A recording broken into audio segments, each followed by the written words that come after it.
I think Manoj is a versatile actor అండి. నాకు వాడి మీద చాలా కోపం. అది 1,00,000 సార్లు వాడికి ఇంట్లోపల చెప్పిందే. నేను ఏడ్చుకున్న రోజులున్నాయి. నిన్ను మళ్ళీ ఎప్పుడు తెర మీద చూస్తాను అని. నిన్న మనోజ్‌కి ఎలా అనిపించిందో నాకు తెలీదు కానీ, నా సంతోషానికి మటుకు there is no bounds. Because ఒక మంచి ఆర్టిస్ట్‌ని ఎల్లప్పుడూ చూస్తూ ఉండాలనిపిస్తది. అండ్ నా తర్వాత ఈ ఫ్యామిలీలో టాలెంటెడ్ మనోజే.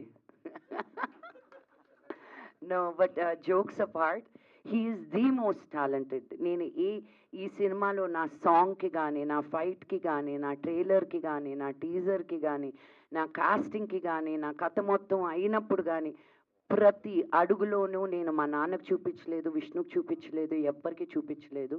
మనోజ్ ఒక్కడనే నమ్మాను నేను. వాట్ హీ వాజ్ సేయింగ్, తన his input means the world to మీ.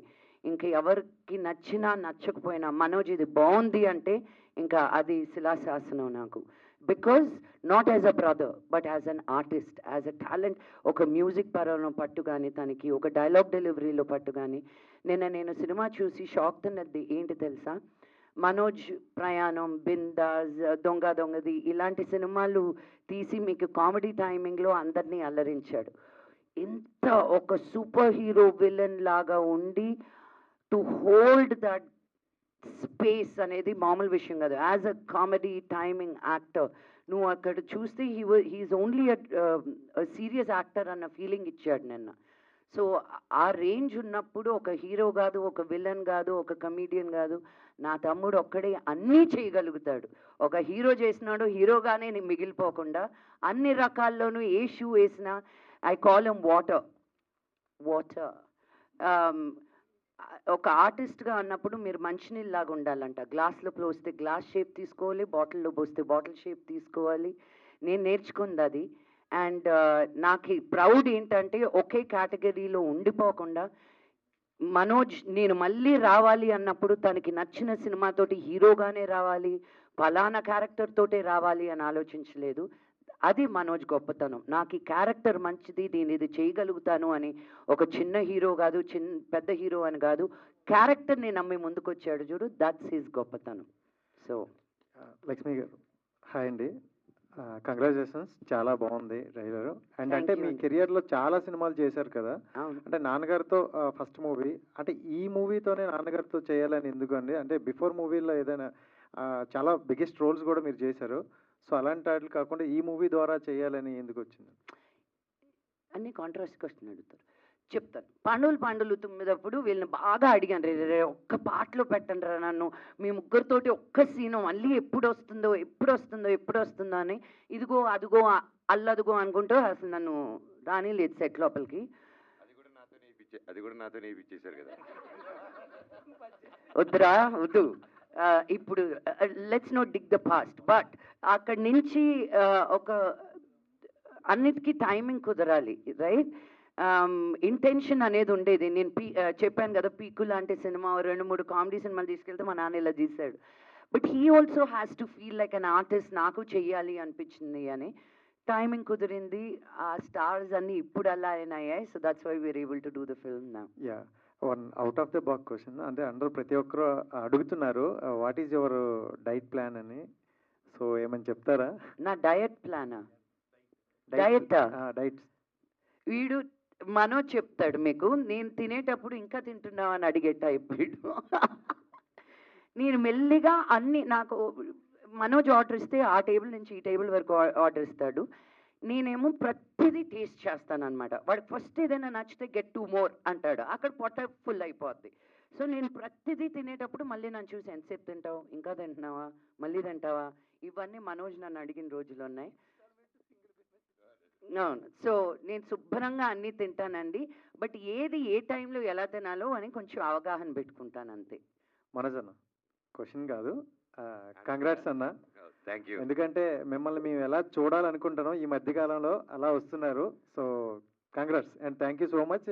ప్రతిసారి ఇలాగే ఉండండి మాకు కొంచెం అందుబాటులో. Thank you, I love you తమ్ముడు, thank you so much. Lakshmi garu ఒక క్వశ్చన్ అండి. అంటే శ్రీ లక్ష్మీ ప్రసన్న పిక్చర్స్ అనేది చూసి మాకు చాలా గర్వకారణం. ఎప్పటి నుంచో సినిమాలు చేశారు, 82లో స్టార్ట్ చేశారు. 15 వరకు 2015 వరకు బాగానే చేశారు సినిమాలు. తర్వాత గ్యాప్ వచ్చింది 10 సంవత్సరాలు. మళ్ళీ ఇప్పుడు చూస్తున్నాం పోస్టర్ మీద సో మీ పేరు మీద స్టార్ట్ చేశారు కాబట్టి ఆ బ్యానర్ మీరు కంటిన్యూ చేస్తారా? తర్వాత మీరు కూడా సినిమాలు తగ్గించారు ఈ మధ్య, ఏదో ఆదిపర్వం వచ్చింది కానీ అవి కొంచెం లేట్ అయింది. సో కంటిన్యూ ఇప్పుడు మన బాగా ఫ్యామిలీలోకి వచ్చారు, సో మీరు కూడా కంటిన్యూ సినిమాలు చేస్తారా? ఈ గ్యాప్ రావడానికి కారణం ఏంటంటారు? ఏమంటే నా దగ్గర కథ తీసుకొచ్చినప్పుడల్లా మీరే చెయ్యాలండి అంటారు. ఇంట్లోపలికి వచ్చినప్పుడు మీరు కూడా ప్రొడ్యూస్ చేస్తారా అని అడుగుతారు. This is become the common thing. ఒక ప్రొడక్షన్ అనేది అంత ఈజీ కాదు. మీరు అనుకొని వచ్చేసి నేను ప్రొడ్యూస్ చేయమంటే, ఈ రోజు కూడా మోహన్ లాల్ గారితో ఒక మంచి సినిమా ఉందండి ప్రొడ్యూస్ చేస్తారా అని. I have to believe in the story. It's not that ఏదో మామిడి చెట్టుకి కాయట్లేదు నాకు, యూనో ఇట్స్ అల్టిమేట్లీ ఆ కష్టం. సో నేను ఇదే చేస్తాను అదే చేస్తానని లేదు. తమిళ్లో ఒప్పుకున్నాను, మలయాళంలో చేశాను. నాకు ఇంట్రెస్టింగ్ కథలు వస్తే 100% చేస్తానండి. I'm an artist first. చాలా చాలా చాలా కొండలు దాటి చాలా సముద్రాలు ఇది నేను ఒక ఆర్టిస్ట్గా నిలదొక్కుకోగలిగాను తెలుగు ఇండస్ట్రీలో. దీన్ని ఎందుకు వదులుకుంటాను? This is my first love. So నాకు any good movies I get I'm open. నేను ఇంతే సినిమా అంత క్యారెక్టర్ అలా కాదు, ఏది ఉన్నా ఒక్క సీన్లో చేసినా అది it has to have some value to that film. So banner గురించి లక్ష్మీ ప్రసన్న బ్యానర్కి నాకు సంబంధం లేదండి. అది నా పేరు పెట్టుకొని మన డాడీ చేసేది. నా బ్యానర్ మంచు ఎంటర్టైన్మెంట్. నేను మా తాతగారి పేరు పెట్టుకొని చేస్తున్నాను. సో దాంట్లో నేను కంటిన్యూస్గా చేస్తున్నా. శ్రీలక్ష్మి ప్రసన్న పిక్చర్స్ని మోహన్ బాబు గారిని అడగండి. Okay, thank you. లక్ష్మి గారు హాయ్ అండి. ఆల్రెడీ మీ ఫ్యామిలీలో 2 హిట్లు పడినాయి, కన్నప్ప ఒకటి, మిరాయి ఒకటి. మీకు మీ బ్రదర్కి ఉన్న బాండింగ్ అంటే మేము ఒక వీడియో చూసాము, సినిమాల్లో బాండింగ్ చూస్తుంటాం, బట్ ఒక రీల్లో మీరు ఎంత ఎమోషనల్ బాండింగ్ ఉందో మీ ఇద్దరి మధ్యన మేమంతా చూసాము. అయితే మోహన్ బాబు గారిలో మనోజ్ గారిలో ఏమైనా ఇన్స్పైర్ అయ్యే అంశాలు అంటే మీరు తీసుకోవాల్సిన అంశాలు ఏంటంటే ఏం చెప్తారండి? బాగా ఇన్స్పైర్ చేసే అంశాలు మిమ్మల్ని వాళ్ళిద్దరిని కంపేర్ చేసి చెప్పాలా ఇప్పుడు నేను? అంటే మీరు బాగా అంటే మా తమ్ముళ్ళలో ఇది ఇన్స్పైర్ అవ్వచ్చు, మోహన్ బాబు గారిలో ఇది అవ్వచ్చు అని ఏమైనా ఉన్నాయంటారా? Manoj comeback is an inspiration అండి.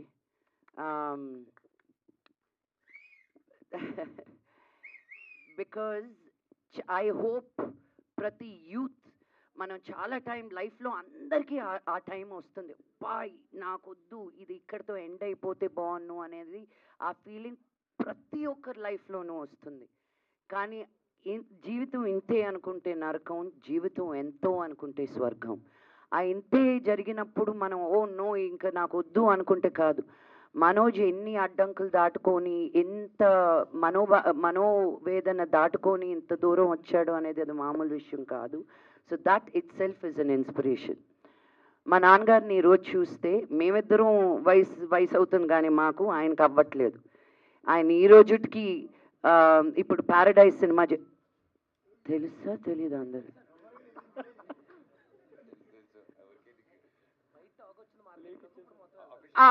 నేను చెప్పాను పోండి, మరి నాని ఏమనుకోడు. అఫీషియల్గా రాలేదా? ఓ అనుకున్నా, విన్నానండి నేను. జస్ట్ దొరికేసానా ఏంటి? ఓ చేస్తే అని విన్నానండి, ఇంకో సినిమా ఏదో చేస్తున్నారని.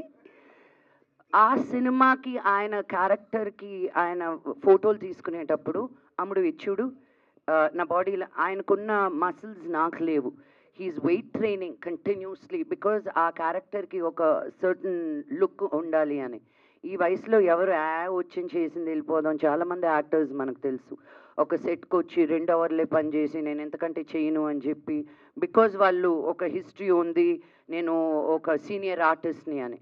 నాన్నగారు సెట్కి వస్తే ఒక చిన్న బిడ్డలాగా బిహేవ్ చేస్తారు. అది ఫస్ట్ టైం డైరెక్టర్ అవని, ఎంత పెద్ద డైరెక్టర్ అవని. సో సెట్లో he is a very very very inspiring man. ఫ్యూచర్లో ఏమైనా మీ బ్యానర్లో మనోజ్ గారిని పెట్టి ఏమైనా సినిమా తీసే అవకాశం ఏముందంటారా? ఎస్ అండి, వాటితోటే చేయాలని ఉంటుంది నాకు. నేను ఇక్కడికి వచ్చింది కూడా నేను మీకు తెలుసా అని ప్రొడ్యూసర్గా చేశాడు నన్ను, జుమ్మంది నాదో అని ప్రొడ్యూసర్గా చేసి ఒరే నువ్వేరా నన్ను లాక్ చేసింది ఇక్కడ, ఊకొడతారా ఉలికి పడతారా అని చేయించారు అని ఐ జస్ట్ రియలైజ్. ఇప్పుడు పాన్ ఇండియా విలన్ అయ్యాడు కదా యాక్టర్, పాన్ ఇండియా యాక్టర్ అయ్యారు కదా మనోజ్ గారు. అంటే కొంచెం రెమ్యునేషన్ కూడా కొంచెం పెరుగుంటుంది కదా. అక్క కోసం ఫ్రీగా చేస్తాడని అనుకుంటున్నాను నేను. లక్ష్మి గారు అంటే ఏంటి వాటికి కలిపి ఇప్పుడు ఇచ్చేయమంటున్నావా? లక్ష్మి గారు ఎస్, ట్రైలర్ చూశాను, చాలా బాగుంది. Thank you. ట్రైలర్లో మీరు యాక్ట్ చేసిన పోలీస్ క్యారెక్టర్ చేశారు కదా, ఆ క్యారెక్టర్ చూస్తుంటే విజయశాంతి లాగా కనిపించారు మాకు. మీరు ఎందుకు హీరోయిన్ ఓరియంటెడ్ మూవీస్ ఎందుకు తీయట్లేదు? సినిమాలకు ఎందుకు దూరంగా ఉంటున్నారు? నేను నిజంగా ఉండట్లేదండి బాబు. నేను ఇక్కడ నాకు సినిమాలు తక్కువ అయ్యాయని నేను బాంబేకి వెళ్తున్నా. మేము అభి హిందీ బీ సీఖ్ రही हूँ. ఒక లాంగ్వేజ్ కాదు, నాకు కొరియాలో కే డ్రామా చేయాలని ఉంది. ఇక్కడ నుంచి ఎవరైనా కొరియన్స్ ఎవరైనా ఉంటే please. I don't restrict my self ఇలాగే చెయ్యాలనండి. ఏమో పీపుల్ నన్ను చూసే విధానం ఎలా చూస్తున్నారో తెలీదు. మన తెలుగు వాళ్ళు తెలుగు యాక్టర్స్ కంటే బయట నుంచి తీసుకొచ్చి నన్ను ఎందుకు బయట వాళ్ళని తీసుకొచ్చి మీరు సినిమాల్లో పెట్టుకుంటారు, కానీ తెలుగులో ఉండే యాక్టర్స్ని చాలా తక్కువ ఎంకరేజ్ చేస్తారు మీ తెలుగు ఇండస్ట్రీలో. అది మీరు ఇండస్ట్రీలో ఉండే వాళ్ళని అడగాలి. యా మనోజ్ గారు, ఫస్ట్ ఆఫ్ ఆల్ కంగ్రాచులేషన్స్ అండి, బౌన్స్ బ్యాక్ ఇచ్చారు మీరు. థ్యాంక్ యూ అండి. నిన్న చూసాం, వీడియో పెట్టారు, అమ్మగారి ఆశీస్సులు తీసుకున్నారు. నాన్నగారి ఆశీస్సులు కూడా ఏమైనా వచ్చాయా? నాన్నగారి ఆశీస్సులు కూడా ఏమైనా వచ్చాయా? 100% ఆయన ఆశీస్సులతోనే కదండి ఇక్కడ వరకు ఉన్నాను. మీకు మీ నాన్నగారు ఆశీస్సుల వల్లే మీరు ఇక్కడ వచ్చి నన్ను క్వశ్చన్ అడుగుతున్నారు, అంతే కదా. లవ్ యూ అండి. ఇంకోటి, మిరాయిలో విలన్గా బాగా చేశారు అంటున్నారు, కానీ మీరు హీరోగా కూడా బాగా చేస్తారు. హీరోగా ఎందుకు చేయట్లేదని? సిగ్నల్ బ్రేక్ అయింది. హీరోగా ఎందుకు చేయట్లేదు అని చేస్తాను. నెక్స్ట్ డేవిడ్ రెడ్డి అని స్టార్ట్ చేసామండి. అండ్ అలాగే రక్షక్ అని, there quite few interesting projects అవి వస్తున్నాయండి. Wish all the best. Thank you so much అండి.